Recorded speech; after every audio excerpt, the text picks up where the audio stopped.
into another edition of New Track Record. Thanks for joining us. Caleb Hatch and Justin Kinney, as always, with you. Hello, Justin. Hi, Caleb. We have a lot to digest on this week's episode. Yeah.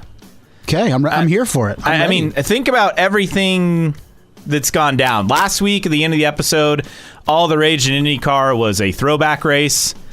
Instead, we get contract drama, we get silly season announcements, and we have to prep for Gateway, which I think we both agree if IndyCar were to hold a throwback race, Gateway or Milwaukee would probably be the best option. And Gateway expressing interest in hosting a throwback race. So, unfortunately, other pressing news items to get to this week, but it's a good off-season topic. We could go team by team with like what would be the liveries. Yes, I agree. But right now, we'll save that for slow time. Yes. Right now, we have a lot to get to. I mean, we have Marcus Ericsson news. We have silly season news. We have Alex Palou news. We always have Alex Palou news, right? That's every week. So this is kind of. Do you want to start negative with the Palou stuff? Let's get the negative stuff out of the way. First. Let's get this out of the way because this is just going to drag on, and it's just like this time last year. It will get into lawyers and litigation, and that's where you not only lose us, but I think the audience also loses us. You don't want us talking legal terms. No, you do not want to. I can fake my way through some of them. Fun fact, I have been sued before. Really? Yes. I could see that. It pertaining to my day job, it was kind of you specifically or like the myself among other media entities. Okay, so not by yourself. Yes. You and others. Yes. Cool. At all. Were you actually served papers? I wasn't like personally, but the office was. Okay, right. But so it was from a criminal. I'm cleared. Like it's out of the way. This was. Are you sure? Are you wanted? Is there a reward out if I turn you in? No. Okay. But a little bit of a fun fact. When you're in jail and you're going to prison for a crime you committed and are found guilty, you're going to do everything you can to try to not face that prison sentence. Now, to be clear, you're not talking about from experience being in prison. No, not for me. I'm saying the other party. Yes. In the plaintiff in the lawsuit. Yes. But anyway, I can't get too into the details. I don't think that's. It's not pending. Your so legal representation has told you to. No, the lawsuit, comment? like everything's. My name is cleared. Everything's good. Okay. But Alex Palou's name is not clear. Everything is not good. How about that for a segue? He owes a lot of money. Or is going to owe a lot of money. The lawsuit has been filed. McLaren Racing Limited and McLaren Indy LLC, of course, the Aero McLaren IndyCar team, have filed a suit against ALPA Racing USA LLC, which is Alex Palou's, essentially his business entity name for him. But that was served in UK commercial court documents earlier this week. The court documents not yet been made public as of the publishing of this episode the evening of August 24th here in the U.S. But this from Nathan Brown of the Indy Star. Sources saying Part 7 claims made for the process claiming money from the defendants believe McLaren's damages to range between $20 and $30 million. Damages they will look to recoup from Palou. That, of course, includes the salary advance that was reportedly made to Palou ahead of the team welcoming him for the 2024 lineup, which we know is not happening now as of 2 weeks ago. The investments in the McLaren Formula One team, because remember, he was part of their testing program for about a year and a reserve driver. He had at least 3 private test sessions, F1 practice debut at the U.S. Grand Prix at COTA last October. And then let's not forget commercial investments. Someone brought this up, and I can't remember where I saw it, but NTT Data going to McLaren, I think we thought of that as, they just want to partner back with Felix. And it's like, no, that was actually for Palou. So it makes so much sense. So you have... That's probably a part of the 20 to 30 million. Oh, absolutely. I mean, the sponsor obligations, hiring of team and staff, everything that's involved with having an entry in IndyCar takes a lot of prep. So those are the key things. You go back to a year ago when Chip Ganassi sued Palou for breach of contract. Obviously, Ganassi was able to hold on to Palou for this year with the team option. But you have all this drama. I don't know what's going to happen with this. As far as the legal details, well beyond me. But you wonder how much of the advance did Palou get? Because remember, this was a driver that was making, on his current contract, we presume somewhere in between $200,000 and $300,000 a season. That's a steal, especially after he won the 21 championship. That's why he wanted a raise. That's why all this happened and went down last summer.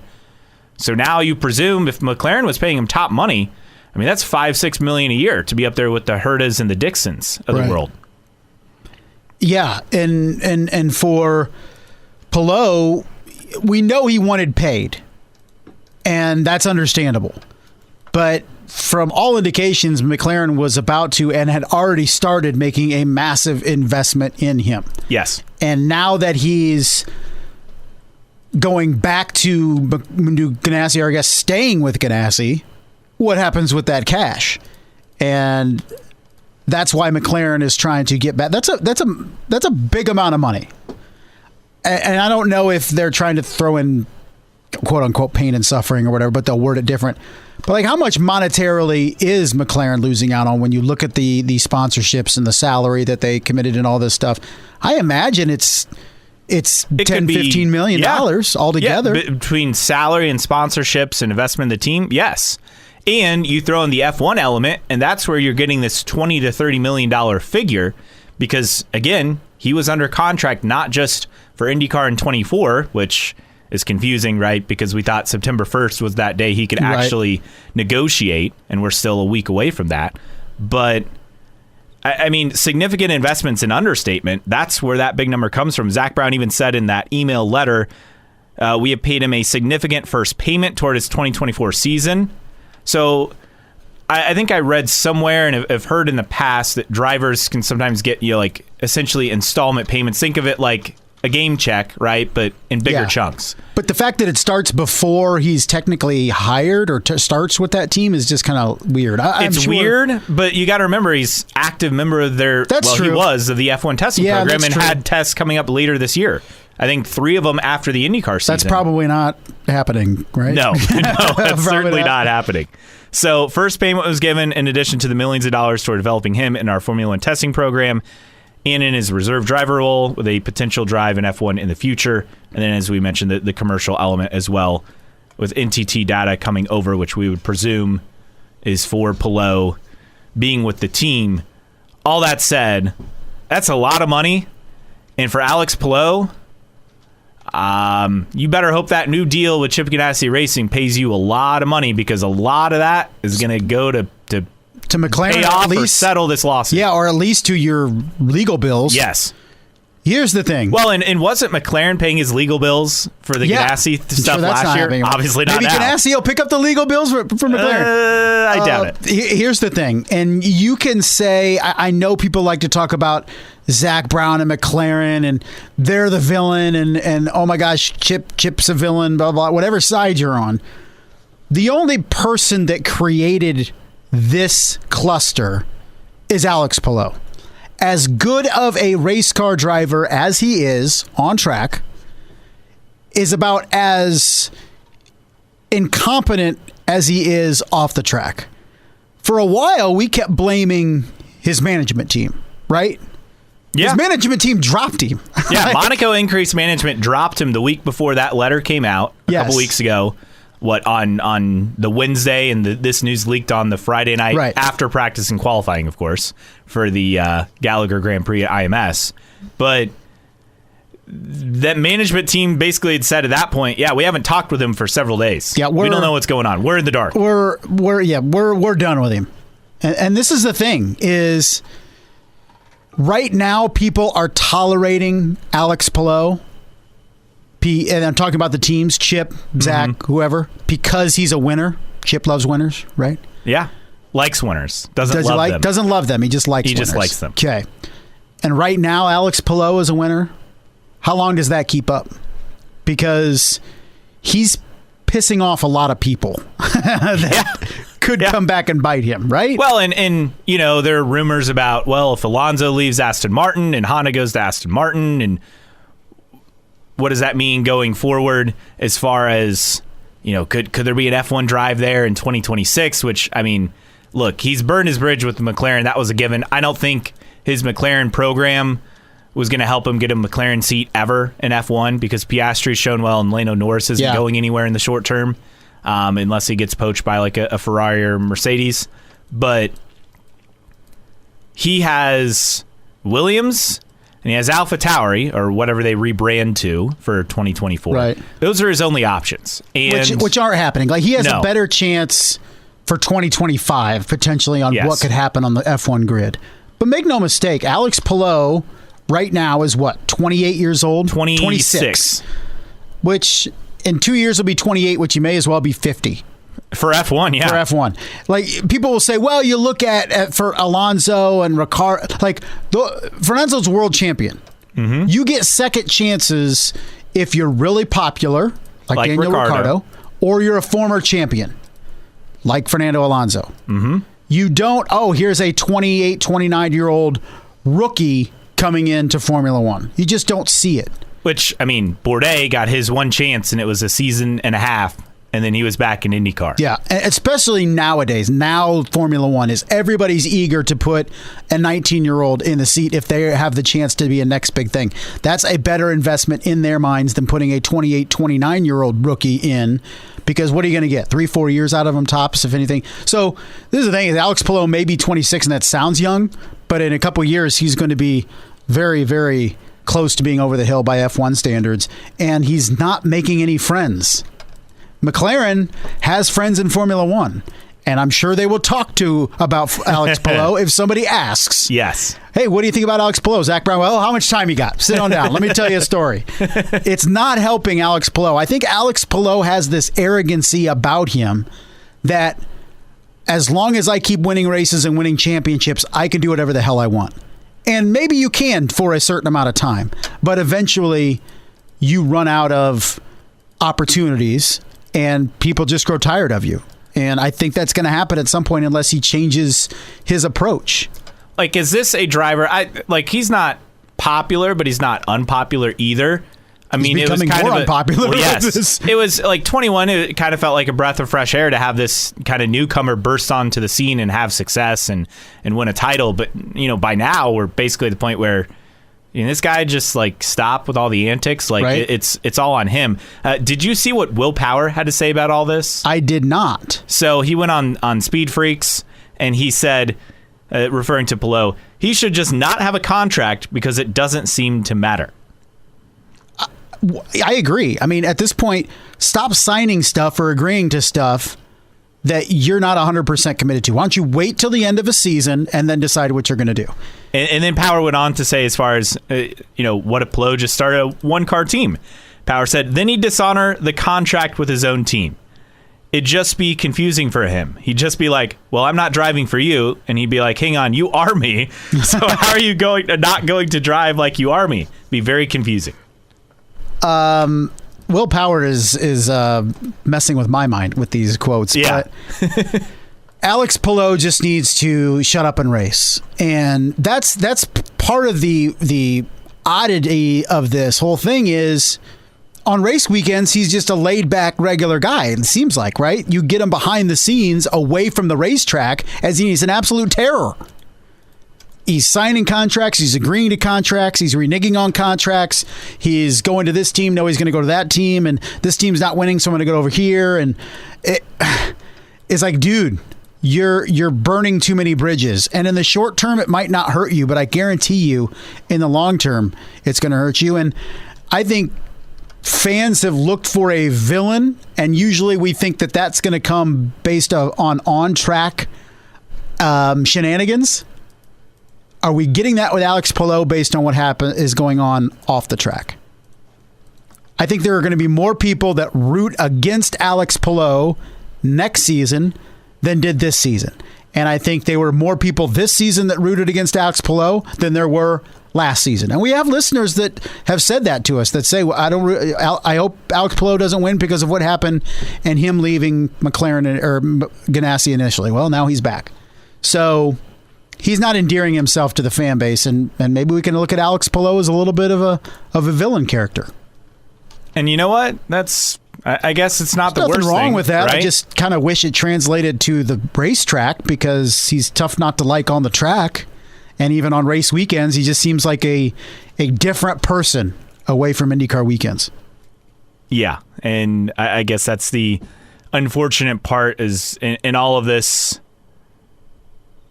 it's taken away from what he's done on the racetrack. And that's the number one thing. Like, you have an elite driver who's a top 3 driver in the series, and all anyone's going to remember the season for is the off-track drama, even though he's going to be the runaway series champion. Right.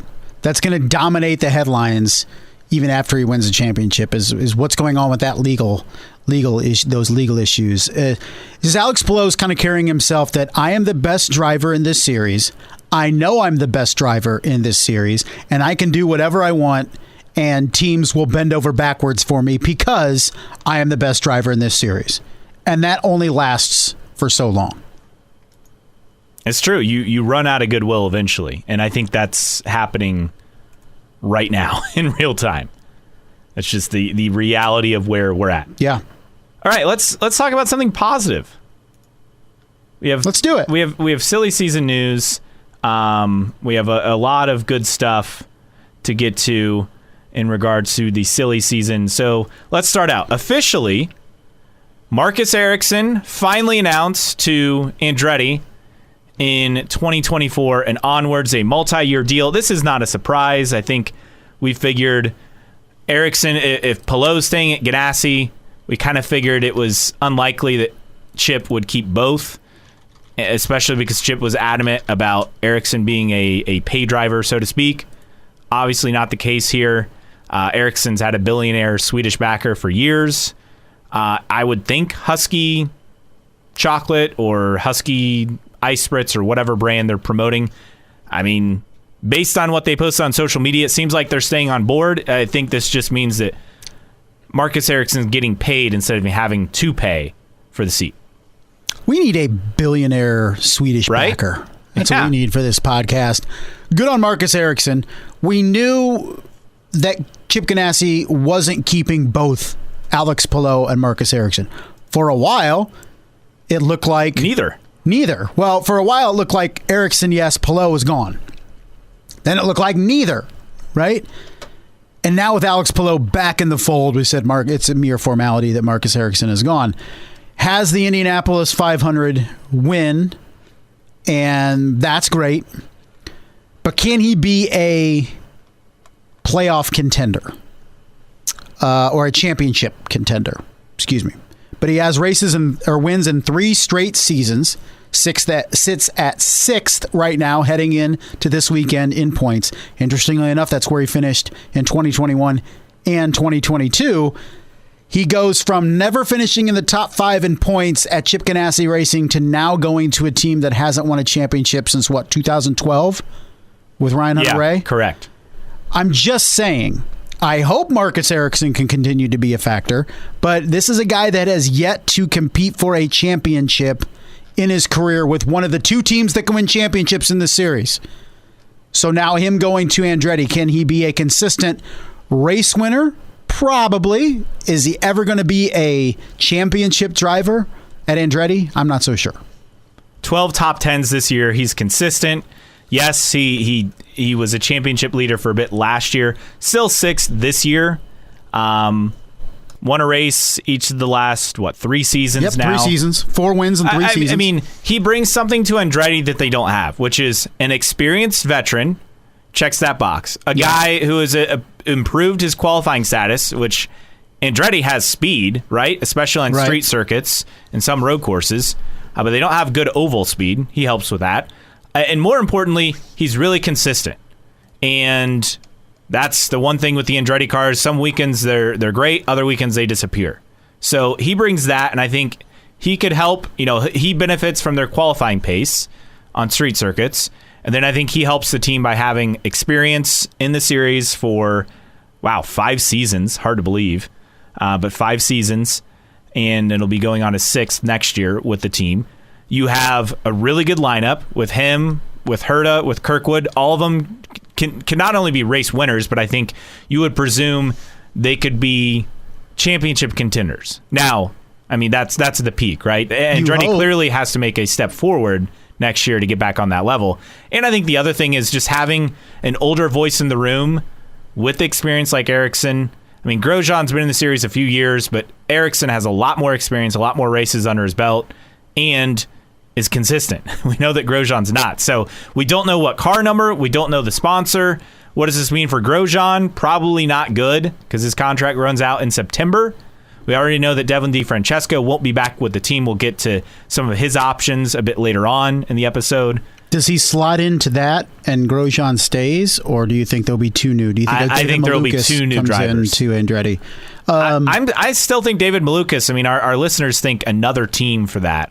But David Malukas said the Marcus Ericsson news had no impact on his future IndyCar plans. To put that in perspective, where do you feel Marcus Ericsson slots in with the hierarchy of Andretti Autosport? I'm talking Kirkwood, Herta, and Ericsson for right now. Those three. Where would you slot Ericsson in to the hierarchy of that team?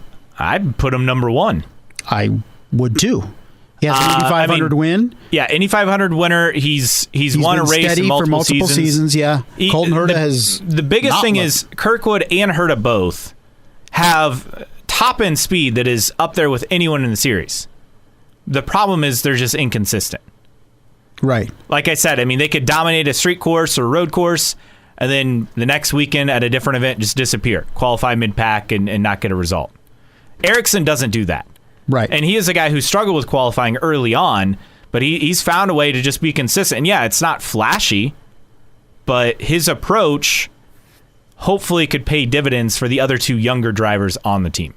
That is the hope. And he'll definitely be, if not the alpha, close to it with Andretti. And he gets paid. He's not bringing money to the equation. So Marcus Ericsson lands on his feet. I just don't know if he can take a next step and be a championship contender when Andretti doesn't compete for championships. And the other note from all this, Nathan Brown, the Indy Star, reporting that DHL, who's been Romain Grosjean's sponsor at Andretti and a longtime team sponsor, you go all the way back to, 2010, I believe, with the team. But, again, always throwing in the juicy nugget at the end of the story. Classic IndyCar reporters here. But all signs point to that DHL could be going to Ganassi in 2024. Interesting. I find that interesting as well. Who would that be for? Like, Marcus Armstrong will probably have a full-time seat next year because of this movement within the team. Right. It's just a matter of, will he be in the 8 car? Or will he be in the, 11 car? Right? 11 car? The 11. So, I mean, he'll be in one of those cars, and I would presume full-time. It seems like it's trending toward that right now, which, I mean, deservedly so. He's had a great rookie year. Yeah. But I am going to be very curious, what's the sponsor? How is this going to play out at Ganassi? Because, obviously, now we have a seat open, and for Andretti, they've even said, I found this fascinating, it's not necessarily that they're just going to add a 4th car. Marshall Pruitt of Racer.com with some interesting notes in his story why the Andretti Ericsson deal is a good fit for both sides. So it's not a given they run a 4th car. Grosjean not expected to return, is what Pruitt reports, which is not a surprise after Laguna Seca. Ericsson likely to step into Grosjean's number 28 car. Obviously, we know DeFrancesco's leaving, but also Racer understands the Andretti team is contemplating whether it would be better to stick with 4 full-time entries or if it would become more competitive by downsizing to 3 cars, as Penske did back in 2022. Also said to be a possibility for a new co-entrant or 2 to join the number 29 program and bring a recent IndyCar driver back to the series in the car. But Edwards, as in Rob Edwards, wouldn't be drawn on whether the team is preparing to focus strictly on Ericsson, Herta, and Kirkwood, or if it will seek to keep the number 29 entry in motion with a 4th driver included in the mix. Here's my biggest thing with all that. Yes. That car is eligible for leader circle money. If they give that up, they're never getting it back. Like, they're the only team who has a 4th car eligible for the leader circle. I don't know how much that impacts. I know it's a lot of money. I mean, it's just shy of $1 million. Yeah, but Andretti needs to go down to 3. they obviously can't handle 4 cars. They're always screwing up. If it's not the team, it's the driver. If it's not the driver, it's the strategist. If it's not the strategist, they can't get the car right, engineering-wise. There's always something with Andretti Autosport. The best approach would be 3 full-timers and add another one for Indy. That's what I think they should do. I would keep it and have the extra funds. I don't think... And make sure you're pickier with that entry. When... AKA a David Malukas, over a Devlin DeFrancesco. When Andretti is going to have to come up and probably has hundreds of millions of dollars to invest in Formula One, I don't know how much $930,000 of leadership circle money is impacting their decision. It's a lot of money, I get it, but Andretti has a hell of a lot of money and a hell of a lot of backers with stupid money for a Formula One. I don't think they're looking at that and going, man, we bet we can't get that $930K up, particularly when you haven't been competitive with that car for a while. I think it's more that you give that up, you never get it back. And $1 million is, you look at budgets anymore in IndyCar, and for a team like Andretti, you're probably talking $10, $11, $12 million per car per season now. So it's not insignificant, but it's also not a lot.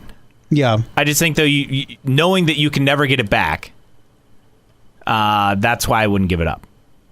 I get it. I just don't know how much that affects the decision, because I do think long term they're better off with just 3 cars. I mean, I agree from a competitive standpoint. They'll run a 4th at Indy, though, so it doesn't really change anything there. True. I don't know. Overall, though, the Ericsson signing makes a lot of sense. I think the team got better. There are even reports that Michael was throwing stupid money at Alex Palou to come to his team. Clearly, I don't think that's happening because they got Ericsson instead. Well, that would throw... Maybe Alex Palou will just change his mind from going back to Ganassi and go to Andretti. Why stop now, right? Let's just keep it going. Create more drama. So that's the first bit of silly season news. There are a lot of other notes to get to on the silly season we'll get to throughout the episode. The other big story, and I don't think anyone saw this coming, Foyt and Penske, partners in IndyCar. Hey. This is a pretty big deal and good for both these teams. I think this was completely shocking, but Marshall Pruitt reporting this, that they will have an alliance, and this starts, it starts now. The two-car Foyt team will be able to use dampers and technical support provided by Team Penske during the final races of the season, and then will obviously expand. So this is great for both teams because Penske potentially has a logjam of talent they're bringing up through the Force Indy program in lights with Miles Rowe, who's going to move up most likely, who's been excellent in the ladder, and then Ernie Francis Jr., who they currently have, who probably needs one more year, and then he could be ready for advancement to IndyCar. So this is not just getting, the technical alliance like we see with Meyershank and with Andretti, but it's also really top down a program from drivers to staff. Tim Cindric kind of likened this to their partnership with Wood Brothers in NASCAR. So a training ground for people, he's saying, whether it's drivers, crew, engineers, whatever else. And they tried to establish this last year with Scott Harner. Harner left for Andretti. Topic was parked until a recent outreach made by Larry Foyt. So it sounds like both parties really like this. And again, for Penske having a satellite team for their young talent and their young engineers and their young crew guys, it's a development ground. And more importantly, it keeps Foyt on much more solid footing. Think about it. Santino Ferrucci's not going to want to go anywhere this offseason. No. Because of this. And Benjamin people may Peterson even look to go to Foyt. Oh, well, that's already happening right now. As far as drivers, Pruitt reporting racers heard about the Penske-Foyt alliance from a number of quality drivers who've expressed a desire to join the Foyt team as a result of Penske's involvement. So it's going to help with drivers, with hiring crew. It's going to help with sponsorship. Top down, this is great for Foyt. And Penske benefits because they still don't have to have a lights team. they have a junior IndyCar team now to develop their talent in-house. This is you're smiling, but this is the first junior team in IndyCar. And that's not saying it was the wrong decision for Foyt. This is what they needed to do to stay relevant going into the future or become relevant again in IndyCar. They're now the Penske junior team. They are the AlphaTauri to Red Bull is basically what this is. They are going to groom drivers and engineers and pit crew folks that eventually move up to Penske. That's just what this is going to be. And you know what? It's the best opportunity for Foyt in a decade plus. And they're perfectly happy. If you call them and say, hey, you're the junior team in Penske, yeah, you're damn right we are. Right? And a lot of people I saw point out, well, what's in it for Penske? And it's like, well, it's a training ground for everyone from drivers, crew, engineers, etc. But also, let's not kid ourselves, Foyt had something at Indy this year in terms Penske of didn't? pace, or at least some speed, Penske drivers didn't. that Penske has not had since 2019 when Simon Pagenaud won the race from pole. Now, I that get it. said, Newgarden won the race this year. Newgarden won the race, but Foyt found they bottled the success for Indy, and a lot of that I think is Michael Cannon and his partnership with Santino Ferrucci going back to their Coin days. But I mean that's another element that helps because Penske's looking for Chevy teams to be more competitive. Now you wonder, will Foyt get the customer Chevy engines or the Penske Chevy engines? Right. My guess would be the customer. Yeah, I don't think they're getting the latest. The Penske Ilmore spec, instead right? of the Chevy Ilmore crated version. This is a win-win, and I think it makes so much sense, and probably not the first or only. This will be the first, but it won't be the only arrangement at some point. I think you'll have a couple of these arrangements within a couple years in IndyCar. We talked about Juncos possibly with McLaren last week. That still seems at play. Obviously, Andretti and Meyer-Shank already partnered together. If you're Ed Carpenter Racing, if you're Ray Hall, I mean, you're probably wanting to hop on with someone. Perhaps, does a Coin partner with Ray Hall to help both teams? Does Ed Carpenter Racing partner with a McLaren or partner with, I'm trying to think of who else they'd even have to partner with. There are fewer Chevy teams. That's the other part of the problem. The thing is, though, I don't know if Ed Carpenter Racing is ready to say, we're the junior team to another team. Foyt is perfectly fine with that. Yeah. I don't think Ray Hall's in a position where we're like, yeah, we're going to be the junior team to this. We're going to agree to effectively run the drivers that Penske wants us to run. That's basically what this arrangement is. Or we're going to hire the people that Penske wants us to hire. I don't think there are too many other teams out there right now that will agree to that. Could be there could be maybe a Juncos, maybe a Coin, but to me, those are really the only two right now that I could see that happening with, at least in terms of full-time entries. So, and speaking of entries and partnerships, let's get back to essentially silly season discussion. So some of these notes from the mailbag, we'll also get to the latest with Devlin DeFrancesco. So Marshall Pruitt saying no Mick Schumacher at McLaren, but he's putting his money on a young IndyCar veteran getting the nod to be pretend Palou. A Malukas or Ilott is where I'd look first.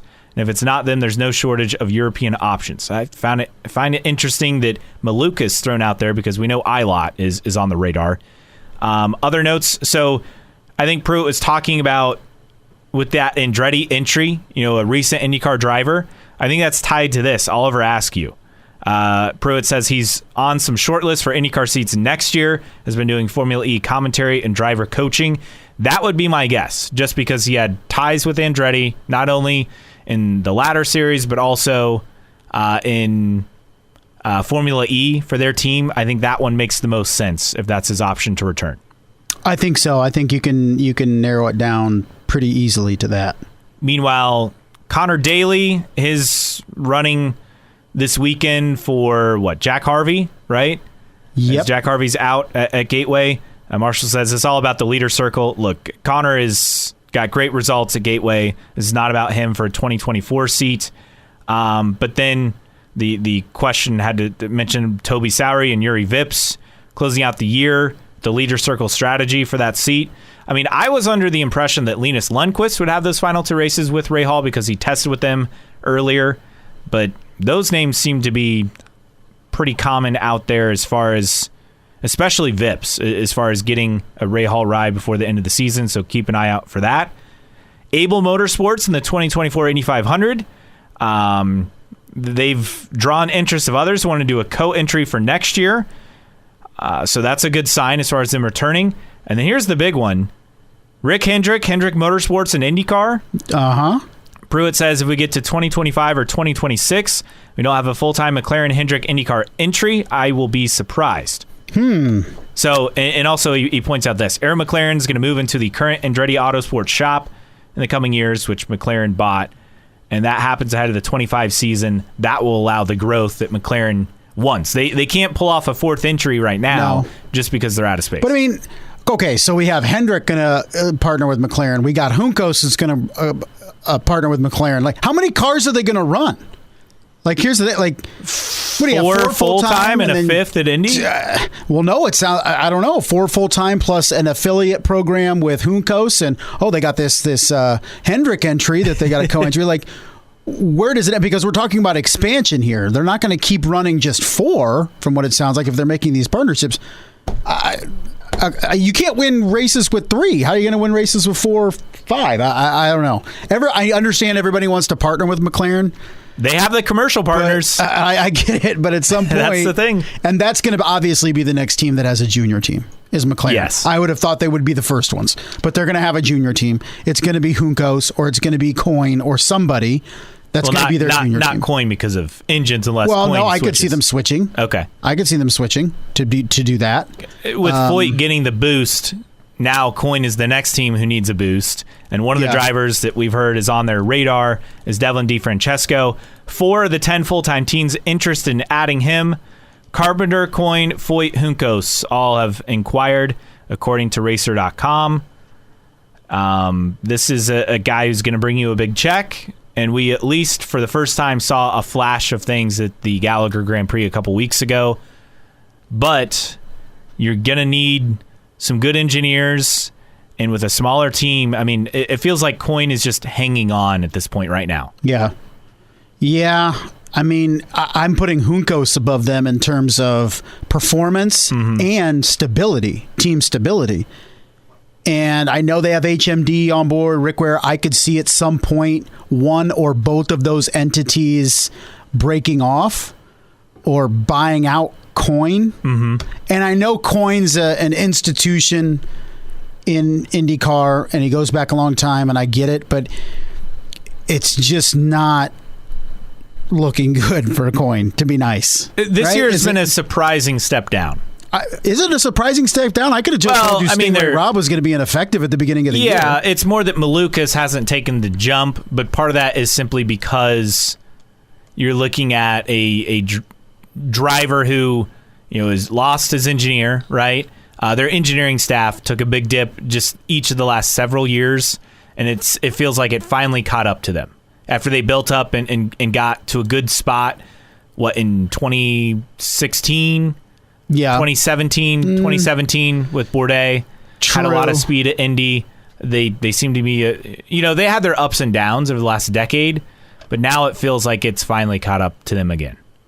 Bourdais was 7th in the standings in 2018. Okay. So we're talking 2018, and since then, they have not had... Bourdais finished 13th in 2019. And he won the first race, right, that year? No, that was 2017, 2018. Okay. So 2019, he did not win the first race. So they haven't won since 18 either. They haven't won since 18, correct. And it's just, you look at this lineup, these lineups of drivers, and you're like, I don't gosh, I forgot the one race for Ryan Norman 2 years ago. Oh yeah. Dale Coyne needs to make a considerable investment in the team to stay relevant, and I know the majority of it is his money. He needs to find a solid backer, a financial backer. Is that HMD? Is that Rick Ware? I don't know, but if we're talking power rankings of teams and how they're sitting long term, nobody's below Coyne, in my opinion. I agree. I mean, you look at not just this year, but going forward, they don't have a partnership. I mean, I'd put Carpenter just above Coyne. Yeah, but I feel like there's some positivity at Carpenter. You still have Rinus VeeKay, who's an exciting young talent. He just has struggled. But man, if the only reason you lose Malukas, you lose that sponsorship, don't you? Or is HMD staying? Has that been established? That's a good question. I'm not sure. I know that's kind of been thrown around that HMD wouldn't go with Malukas necessarily, but would HMD break off on its own thing? Or at least maybe not next year, the year after. Because they are focusing on Indy Lights for next year too. So I don't know. I just feel like Coyne is that team that's just kind of there. And when people talk about how healthy the series is with car counts, I look at teams like Coyne and be like, what are we gaining from 2 cars with Coyne out there? We can boast about 27 cars. Are we really losing anything if it's 25 and both Coyne cars aren't in there? Not much. And I'm not hating on Coyne. It's just reality. That's where we're at. So car count is fine, but if you have ineffective teams out there, then it doesn't really help the product. And I look at Coyne as being an ineffective team and not on the upswing. You could look at Juncos and say they're on the upswing. What Canapino has done this year has been exceptional. And Callum Ilott, despite not having a lot of results this year, is still in demand with top teams. You're looking at healthy sponsorships with those, the announcement for next year, right, for the primary sponsor. Obviously, the involvement in the Argentinian race, whatever that looks like. So you feel like there's a lot of positivity with Juncos Hollinger. Yeah, Canapino is down in Argentina doing their version of sports cars. Nice. And the crowd looked nuts. But where's the positivity around Coyne? What are we looking forward to? If you're going to work every day, working at Dale Coyne Racing, what drives you? What's going on, right? What's on the horizon that's going to be like, this is where it starts turning around? I don't know. I just don't know. Meanwhile, Gateway coming up this weekend, the Bommarito Automotive Group 500 on Saturday and Sunday. And already some changes in the driver lineup. We know that Linus Lundqvist is back. His first oval race will be in the number 60 for Simon Pagenaud. Once again, for Meyer Shank Racing. Connor Daly in for Jack Harvey after Harvey is out of the number 30 car at Rahal. And then we even have changes in lights, too. You have Cape Motorsports not competing. So Jagger Jones and the 47 car absent, only 15 cars for that event. Do you think that's an oval problem? Is that a Cape Motorsports saying we're running out of money for the rest of the season? We don't want to risk completely totaling a car at an oval? I think so. That's kind of what I think so, too. And then Juncos Hollinger, they'll have Matthew Brabham back driving the oval race. He filled in for them at Iowa as well in the number 75 car. Some changes So those abound. are the changes there. Also, Kiffin Simpson will skip this round. He'll run ELMS at Aragon instead. He'll be back, though, for Portland and Laguna. HMD will name no replacement. So the lights grade getting cut quite a bit. Which is what we expected. As you get further into the season or the latter half of the season, latter third of the season, you have drivers going, well, I have this much money left. I'm not winning the championship. I'm just going to put my budget toward next year. Same with the teams. And quite frankly, people wanting more ovals in Indy Lights, and that's nice. I'd like to see more ovals too. Teams in IndyCar would like to see more ovals, but quite frankly, the budget isn't there for some of these teams in Lights to want to run too many ovals. If you go from 2 to 4, that would blow out the I would imagine budgets. you would lose 3 or 4 full-time entries at least because of the budget going up. So that's the problem here. Is part of the reason why the Lights field is so healthy is the lack of ovals. Yes. I think people don't really truly understand that. I get why Roger doesn't have it for safety and also for cost. It's unfortunate that we don't have the Freedom 100, but it is what it is at this point. That's not going to change anytime soon. So the other change this weekend at Gateway, alternate tires. This is going to be fun. The red tires in effect. So what it means... the alternates will be used for the Saturday morning practice session. They'll have a set of tires for that. No alternates used in qualifying. And then they will have the other set for the race itself, 260 laps. Again, one set for practice, one for the race. Each driver will have to complete at least 2 laps on primaries and 2 laps on a set of alternates in the race. This is going to change the strategy. This will be fascinating to watch. I believe every driver will start on primaries, though. So they have to use both. Mm-hmm. They'll all start on primaries, and then at some point over the course of the race, they have to run the alternates. Or maybe they just run the primaries once and then go to the alternates. We're not really sure which one. But only one set. So, I mean... Oh, they only get one set of alternates? Yeah, so, 2 sets, but one is for practice and the other is for the race. So you can only run one set of alternates. You can't go primary, alternate for the race. I get it. That's my understanding. Do we think this affects the race considerably? It's obvious in an attempt to make a procedural race over the past couple years less procedural. But do we risk... I don't want it to become like an IMSA event where it's like different classes and you're just blowing by people that are on different tires and borderline dangerous around an oval. I imagine IndyCar has thought this through. I just don't want that to happen. So I understand what they're trying to do. I just hope it's not a cluster. We've not seen this before, so it's going to be unique. I hope it works, but it at least adds some intrigue to a track that has been notoriously difficult to pass at in years past, especially now. The good thing is that the heat wave that we're experiencing here in the Midwest come Sunday afternoon, I think it was supposed to be like low 80s. It'll be out of here in St. Louis, so that will be very helpful and should help out selling tickets as well. So your schedule for the weekend, again, just a Saturday, Sunday event. You have practice all times Eastern, 11 to noon, Peacock, IndyCar Live, SiriusXM, IndyCar Radio, and qualifying 2 to 3 Eastern on Saturday afternoon. Final practice 5 to 6:45 on Saturday evening.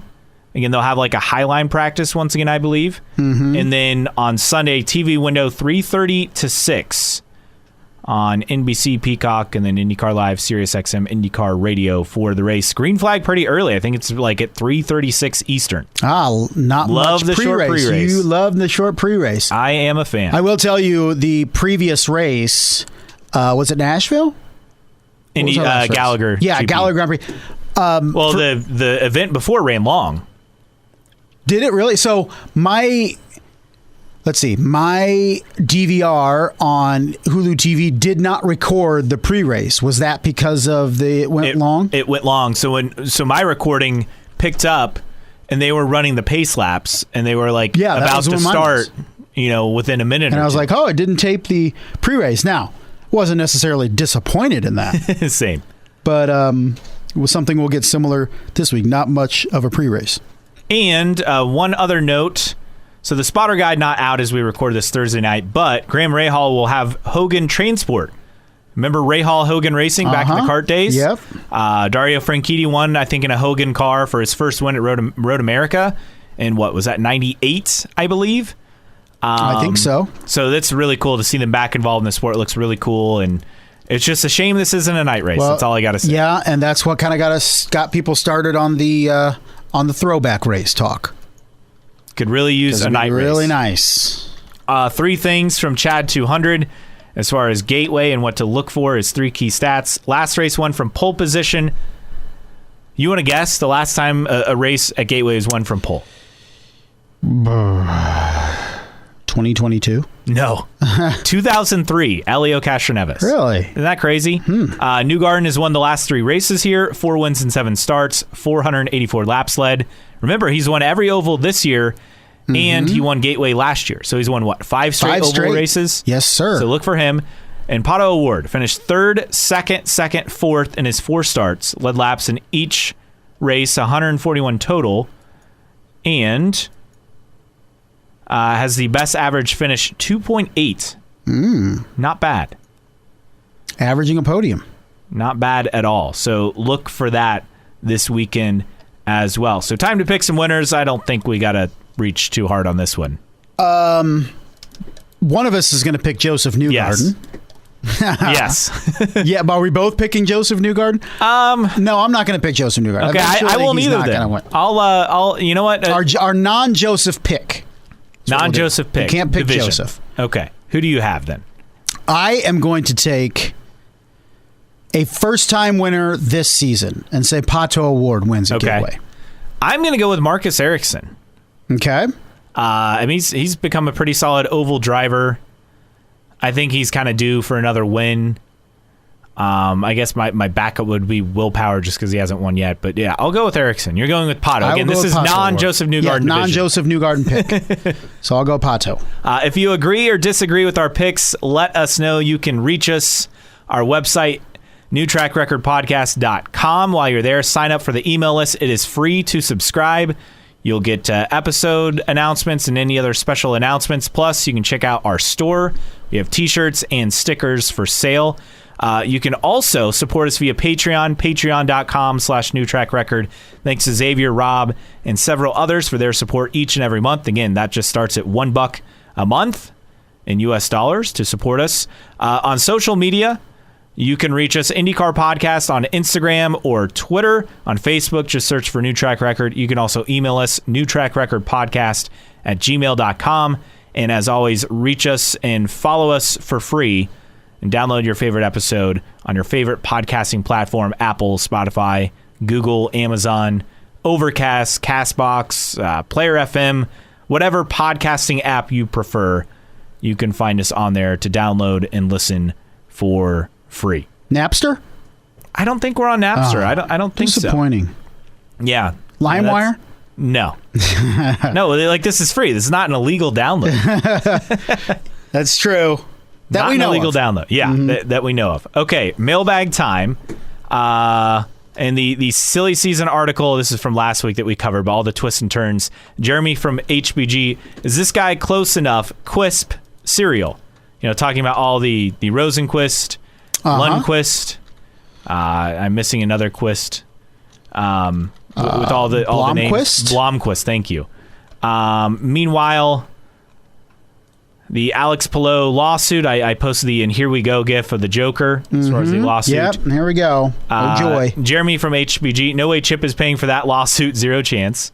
I think we had that last week. And then Hunter's Way 67 said, Palou might be screwed. Chip ain't helping with that. That not is at all. Very true.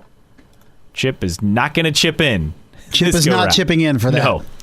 We have a correction from last week. This is from Scuba Steve 85. Appreciate this. He said, slight correction. Dixon won the Indy GP in 2020. The only reason I remember is because that was the first race where the lift in victory lane was working again. It's an iconic moment in my mind. There you go. That was a race that Graham Rahal dominated, but Dixon won. Shocker. We've seen that before. Yeah, sounds familiar. Now that he brought it up, and I was like, oh, yeah. That was another one Rahal should have won and didn't. Ben Smith for real on the Palou drama. Good. It takes a lot to get Chip pissed enough to say something publicly about a competitor, but McLaren trying to poach a contracted driver did the trick.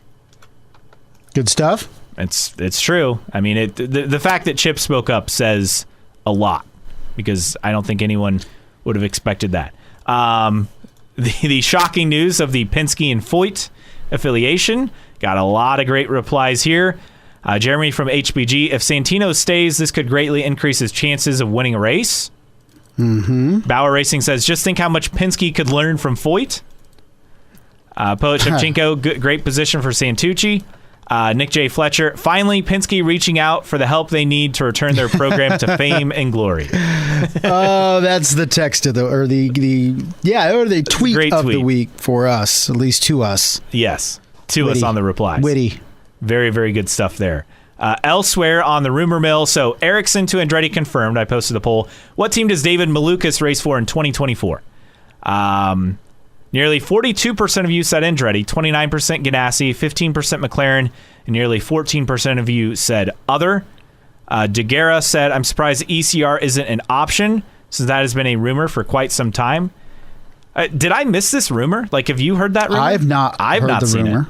I wouldn't be surprised if that's a thing. This is one of many. Hunter's Way 67 said ECR, 500 Indy 1911, said Carpenter, done deal. The Roth said Foytski. You said Bird Treadway Racing. Yep. Good blast from the past. Nick J. Fletcher said, I voted for Andretti. but I wanted to make it clear that I think Roth Racing is in the mix. Marty Roth. Yes. For newcomers, look up Marty Roth and Roth Racing. It's a great blast from the past. And then Patrick _Stankus. Andretti, Askew, Ganassi, 8 is Lundqvist, and 11 is Armstrong. McLaren goes with Drugovich. That's Felipe Drugovich from F2, right? Yep. And then Carpenter with Malukas. So those are interesting predictions. Could be right. We shall see. I didn't know the Carpenter Malukas thing, though. That one clearly... No, I mean, it wouldn't be surprising. Not on my radar. I just haven't heard that. But we don't hear everything, folks. No. Could very much be in play. I made a joke about Alex Palou getting the advance, from McLaren to help his lawsuit. Jeremy from HBG saying Alex is going to have to start a Palonly fans. Yes, instead of OnlyFans. Yeah, I get it. I picked up on it. I thought that was pretty good, pretty clever. And I think our followers are so witty. Yes, that much wittier than us. Oh, no doubt. that is it for the mailbag. So news and notes time. We have a few things to get to. IndyCar had the hybrid test last week, and Scott Dixon with some interesting comments on what it will mean and what things will look like moving forward, said it will change the strategy. Also, it will make the racing even more spicy, which will be pretty cool. The Honda test livery is sick. If you've seen this with the hybrid. Yeah. I have not. It's like a silver, like a chrome with black and red, and then 93 is the number. Can't go wrong with chrome. Yeah, I think, or maybe it's white, but it's just the look of the computer. It looks really cool. Very nice. And that will be a great factor next year in races that obviously will follow along. Speaking of Dixon, he helped Bubba Wallace before the race at Watkins Glen in Cup last Sunday. Wallace said he reached out to Scott Dixon before the race, and he said, I talked to him this morning. Shout out to Scott Dixon about the mental piece, because this was right before, the playoffs. So Scott Dixon getting some love. Joseph Newgarden will join the factory Porsche Penske team for Petit Le Mans, his first IMSA GTP outing, which is kind of hard to believe. He's not really done anything sports car. I mean, it's just kind of something that's kind of overlooked, and then when he got announced, it's like, I guess he hasn't yet, but it'd be fun for him to participate in. Do you feel like he's becoming more apt to try other things now that he's won an Indianapolis 500? Well, yeah, of course. You have that weight off your back, and it's like, oh, now I have the liberty. Now that I don't have to lock in for that. I think now that you don't have to get swole like he is. You can just kind of chill out a little bit. Yeah, you can just relax and chill. You got that Indy 500 win. But no, I think that's exactly what it is he's not solely focused on IndyCar, Indy 500, IndyCar Championship. He's got that 500 win, and maybe now he's like, I'd like to try some other things now that I got that in my back pocket. Of course, he'd be willing to try NASCAR if the opportunity presented itself. Adam Stern reporting that Amazon.com and Warner Brothers Discovery competing to broadcast a new package of NASCAR races. This comes after last week of NASCAR getting a Netflix series for following the playoff. Which, of course, gets IndyCar people, why not IndyCar? Okay. Well, IndyCar's not Formula One. IndyCar's not NASCAR. Smaller audience. Much smaller audience. Absolutely. What else do we have? Let's see. Milwaukee Mile. So they're back this weekend for the NASCAR Craftsman Truck Series race. They expect 20,000 fans. So if this weekend goes well, this will help IndyCar and their return. I think fingers crossed things go well. Yeah, not only attendance-wise, but infrastructure-wise, everything going well. And when Penske said upgrades, I was reading a lot this week from people who've been recently to the mile, and they basically said, the bathrooms need some work. It's infrastructure. Well, you know how Penske is with bathrooms. Yes. It'll be immaculate. At least he kept the troughs. Yes. Well, here's the thing is, I guess I'm wondering, so the trucks are there. So yes. I guess I'm wondering what kind of infrastructure you need that's not already there, or upgrades. If you're having a truck race, wouldn't you think that you have everything you need? Or am I missing something obvious? One would think, right? Okay. Just wondering if it's me, if somebody's yelling at their phone or however you're listening, going, no, you need this. I just don't know. My thinking is if NASCAR signs off on a truck race there, you would think it'd be good enough for IndyCar, particularly in an oval. It's not like, you don't have a runoff area or blah, blah, blah at a road course. It's an oval. So... But that's me. I fully agree. Maybe NASCAR has lower standards about the urinals than Roger Penske has, which could very well be the case. It was bathrooms, I think, backing up or having issues, which you you don't want to deal with at a race. You don't want feces floating around in your bathrooms. People tend to frown upon such things. Moving on. Speaking of NASCAR, Motorsport Games might not see the end of 2023. They're trying to sell their NASCAR license. But again, we heard something, was it last week or 2 weeks ago, about it was a tease positive future for video games. It's clearly not with Motorsport Games. I mean, if they're trying to sell their NASCAR license, wouldn't they just be trying to sell everything? One would think. You'd think. And then a sad note to pass along. Bill Vukovich II, the 1968 Indy 500 Rookie of the Year, 12-time Indy starter, passed away. Again, a very famous name in racing, obviously, with the Vukovich family at IMS, but he passed away several days ago. And had a pretty successful racing career. Talked so much about his father, but had a lot of success racing over the years. Did a lot. He was a third. I mean, he was the third generation driver because he was Bill Vukovich the third, correct? This is the second. The second? So there is a third. There is a third, but he died. The third already died in an automobile accident, right?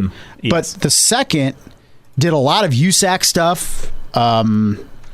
Was a mainstay in USAC for a long time in the 60s and 70s and early 80s. And it was in the late 70s, early 80s is when he got into IndyCar, and not just a Indy 500 guy, but raced for my favorite, Rattlesnake Racing in 1981. He finished second in 1973 in the rain-shortened race, 6 top 10 finishes in the 500. So that is quite good. He was 79 years old, died on August 20th, but really good career, including a 7th place finish in 1968 in his debut, winning Rookie of the Year in a car fielded by J.C. Agajanian, a very famous name in Indy 500 lore. Yes. His lone career victory, September 16th, 1973, at Michigan International Speedway, 125-mile race, first event of a doubleheader that day. Best season came in 72 when he was second in USAC Champ Car standings behind Joe Leonard. Impressive. Famous name, but an impressive racing record for him, not just his old man. Absolutely. Tweets of the week time, and a couple to get to this week. From Murderhawk 500, 0 days since last Alex Palou lawsuit. It's almost like these 0 days since last Andretti Autosport screw up. Yes. From Scott McLaughlin, my wife describing an oval to her grandma. Yeah, it's an oval this weekend. You know, the quick circle ones, you call them, gives you a heart flutter with a Long Island accent. So I can't even do a Long Island accent, so I'm not going to try. But I'm sure that was hilarious to hear. And then Stingray Rob, I met someone named Corvette today. I knew I wasn't the only one. Hashtag middle name Civic. So your name is Stingray. Civic seems tame in comparison, doesn't it? Yeah, I mean, Corvette Civic, yeah. Yeah, right? Corvette, I mean, it's a bold first name, and then you got to tone it down for the middle name. That's true. You can't go all out. Can't get super crazy. So that's all we got for Tweets of the Week. Random Split Era Driver of the Week time. All right, random split era driver of the week. We're going to the 2005 Champ Car season, and we're going with Bjorn Wordheim. Who is a Swedish professional race car driver. The infamous son, of course, of Ornolf Wordheim, who is also a racing driver. You're just making up names. No, it's true. It's a real person. So we're talking about Bjorn Wordheim, born in Sweden, and did some Formula 3000 for a couple years, and then in 2003, 2004 was actually a third driver in Formula One. Huh. And he was for Jordan Ford in 2003. Yeah, they did not do well. Nope. And then Jaguar Racing the following year. They did not do well. No. Was he teammates with Justin Wilson? Or that would have been after Wilson's time. Who was it with? Let's see. Jordan Ford was Nick Heidfeld. Okay. Giorgio Pontino. Oh, Georgie Pants. Yep. and Timo Glock. Oh, another not really a random spoiler driver of the week, but an obscure. Yes, obscure. The one that we use, but. His only year of competition in Champ Car was 2005 with HVM Racing. Raced 11 of the 13 events on the season. His high finish was in 8th place at both Monterey, on the streets of Monterey, and the streets of San Jose. But he also finished 6th at Vegas, which was not the road course. It was the oval. Finished 14th overall in points.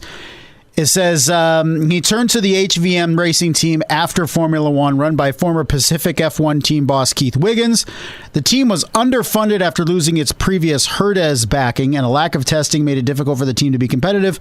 After mediocre results, Wertheim and the team decided to part ways after 11 races into the season. I mean, you look at it, and his lowest finish was 15th, but how small was the fields in Champ Car in 2005? Yeah, I mean, you're looking at probably under 20 cars most races. So he wasn't that good. But so the notable thing, HVM that year was CTE HVM Racing, and no, not the brain injury. What was it? I can't even remember what it is. But no, it was Cedric the Entertainer. HVM Racing, the comedian. Mm-hmm. After his 1 year in Champ Car, did Formula Nippon over in Japan for a couple years, then got into Super GT and has raced in Super GT as recently as 2019. Also did some European Le Mans, some World Endurance Championship as well, and some Scandinavian touring car, which I know you follow intently. But still with us, 43 years old. It looks like he's no longer racing, but Swedish professional race car driver Mr. Bjorn Wertheim, this week's Random Split Era Driver of the Week. Another name that I've never heard of, but he had a very good season in his limited outing in by IndyCar. Champ Car comparisons, I guess. And obviously had an F1 career, which, I mean, even if you're not doing anything as a test driver, it's still notable.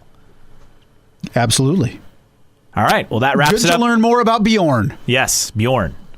Not to be confused with Bjorn Borg. Correct. The tennis great. So that wraps it up for this week. Next week, we'll be back to recap the Bommarito Automotive Group 500. For Justin Kinney, I'm Caleb Hatch. This has been New Track Record Podcast.